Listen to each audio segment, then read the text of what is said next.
stamp. Neither the committee nor the judiciary is well served by our learned and servile helplessness. I yield back. I will now go to voting because we have competing markups and other committees and people have to leave here soon.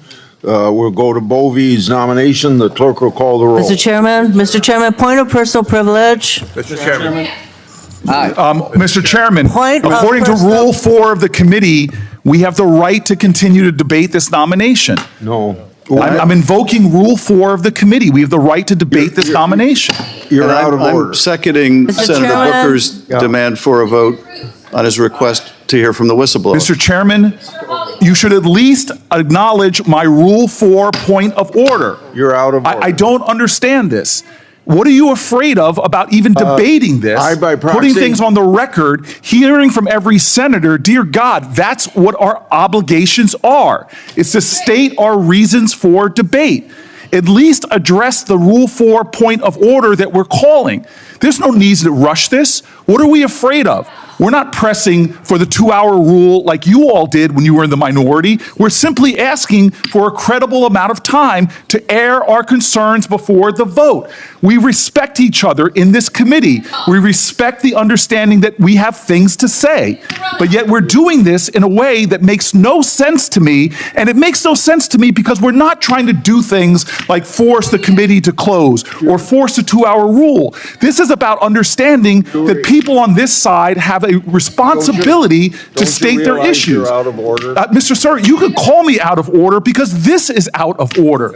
This undermines the basic decency of this committee.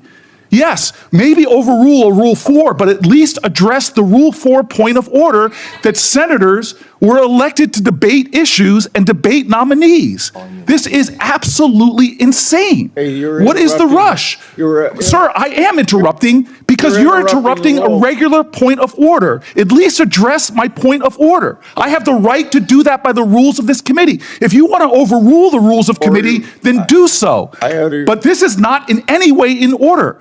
You are obligated to address a point of order according to the rules of this committee. You could overrule me by a Senate vote. You're violating your own rules. The parliamentarian has been clear about this. The parliamentarian has been clear. You could overrule the rule, the point of order I'm doing, but you have to follow the precedents and procedures of this committee. This is outrageous that you're not allowing senators to have their fair say before a controversial nominee is being done.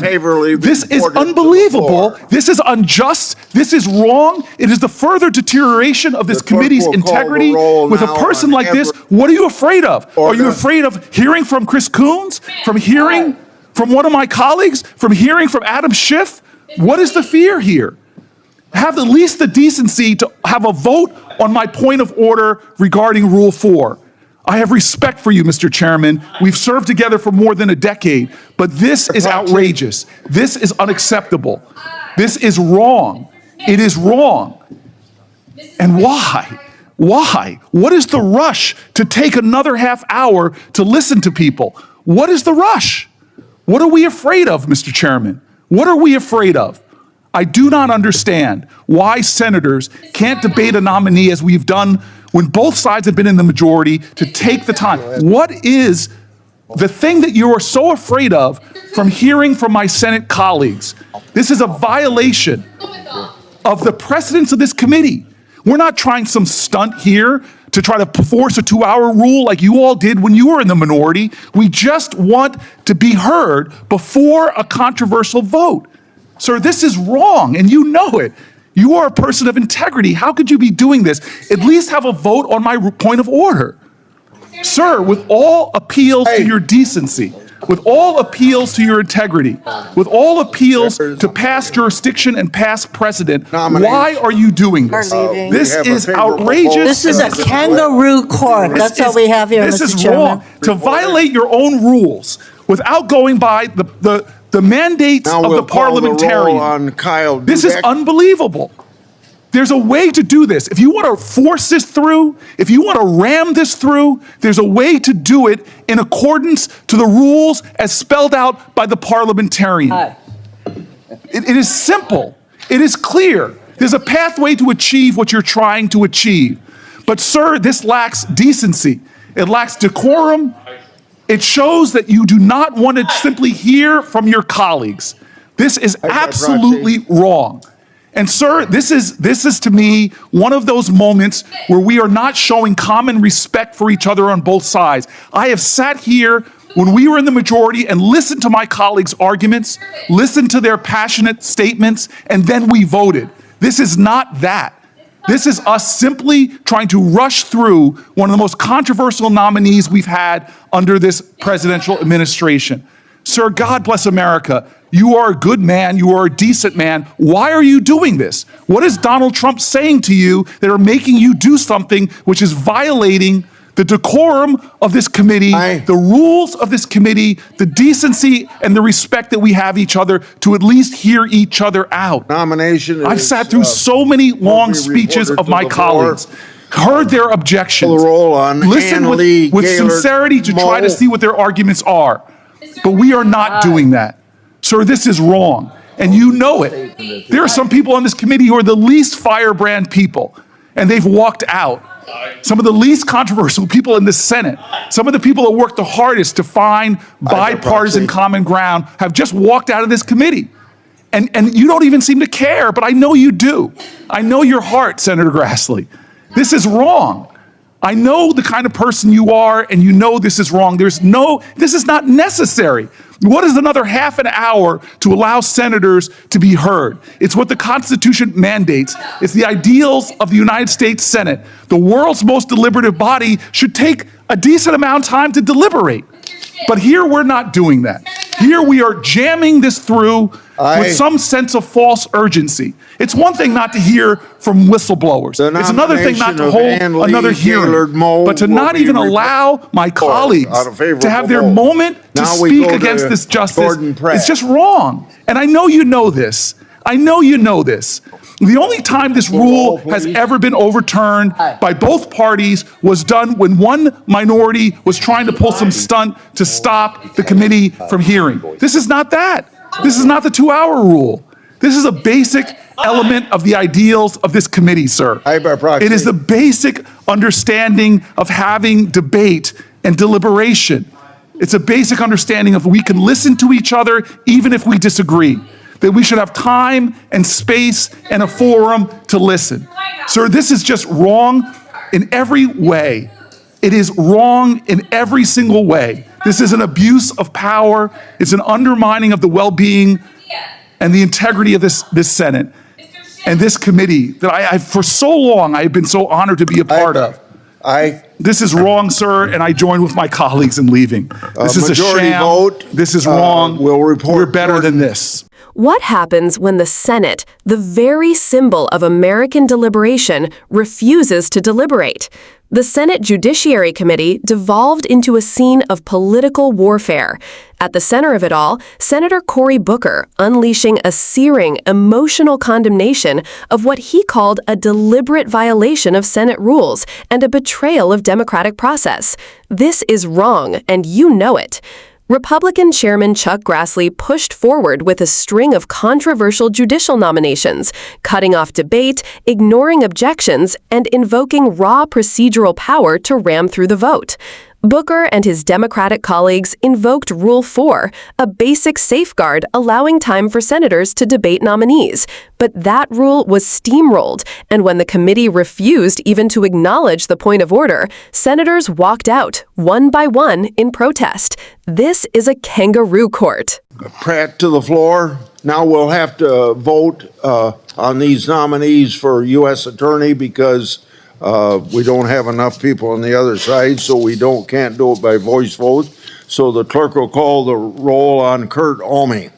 Mr. Graham. Aye. Mr. Cornyn. Aye. Mr. Lee. Aye. Mr. Cruz. Confused by the sense of quiet. Aye. Mr. Hawley. Aye. Mr. Tillis. Aye. Mr. Kennedy. Aye by proxy. Mrs. Blackburn. Aye. Mr. Schmidt. Aye. Mrs. Britt. Aye. Mrs. Moody. Aye. Mr. Durbin. Mr. Whitehouse. Mrs. Klobuchar. Mr. Coons. Mr. Blumenthal. Ms. Hirono. Mr. Booker. Mr. Padilla, Mr. Welch, Mr. Schitt, Chairman Grassley. Aye. On this vote, the ayes are 12. Okay, that Kurt Almey favorably voted will be reported to the floor. Now we'll vote on Leslie Woods Murphy. Call the roll, please. Mr. Graham. Aye. Mr. Cornyn. Aye. Mr. Lee. Aye. Mr. Cruz. Aye. Mr. Hawley. Aye. Mr. Tillis. Aye. Mr. Kennedy. Aye by proxy. Mrs. Blackburn. Aye. Mr. Schmidt. Aye. Mrs. Britt. Aye. Mrs. Moody. Aye. Mr. Durbin. Mr. Whitehouse. Ms. Klobuchar.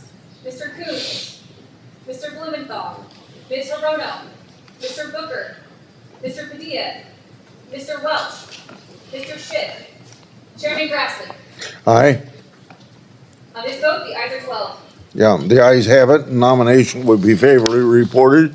Now we go to nominee for Jean Perrell. The clerk will call the roll.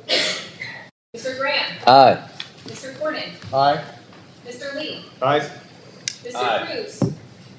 Mr. Hawley. Mr. Tillis. Aye. Mr. Kennedy. Aye by proxy. Mrs. Blackburn. Aye. Mr. Schmidt. Aye. Mrs. Britt. Aye. Mrs. Moody. Aye. Mr. Durbin. Mr. Whitehouse. Mrs. Klobuchar. Mr. Coons. Mr. Blumenthal. Ms. Hirono. Mr. Booker. Mr. Padilla. Mr. Welch. Mr. Schitt. Chairman Grassley. Aye. On this vote, the ayes are 12. The nomination will be favorably reported to the floor. The last one is, no, I'm sorry. Eric Siebert, clerk will call the roll. Mr. Graham. Aye. Mr. Cornyn. Aye. Mr. Lee. Aye. Mr. Cruz. Aye. Mr. Hawley. Aye. Mr. Tillis. Aye. Mr. Kennedy. Proxy. Oh, aye by proxy. Mrs. Blackburn. Aye. Mr. Schmidt. Aye. Mrs. Britt. Aye. Mrs. Moody. Aye. Mr. Durbin. Mr. Whitehouse. Ms. Klobuchar. Mr. Coons. Mr. Blumenthal. Ms. Hirono. Mr. Booker. Mr. Padilla. Mr. Welch. Mr. Schitt. Chairman Grassley. Aye.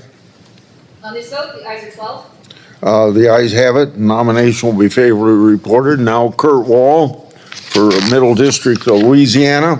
Call the roll. Mr. Graham. Aye. Mr. Cornyn. Aye. Mr. Lee. Aye. Mr. Cruz. Aye. Mr. Hawley. Aye. Mr. Tillis. Aye. Mr. Kennedy. Aye by proxy. Mrs. Blackburn. Aye.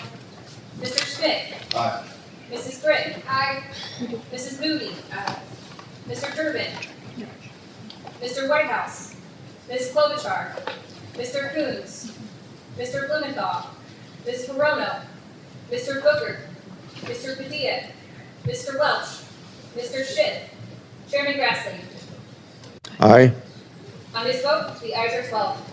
That'll be favorably reported. Before you disband, I'd like to have everybody that's here know that what happened here today is no different than when Democrats cut off debate on Judge Kashubi and Judge Lee against Republican protests to continue debate in November of 2023. In that markup, Senator Blackburn and others were not offered an opportunity to speak on those nominees, and Chairman Durbin ordered the vote, just like the obstruction we saw here. I ordered the vote this time. So if you'll spread that word that this is not unprecedented, either the actions of the minority walking away or what we did here as a majority, it's happened before. And we have to move things along. And I thank everybody for participating. Meeting adjourned.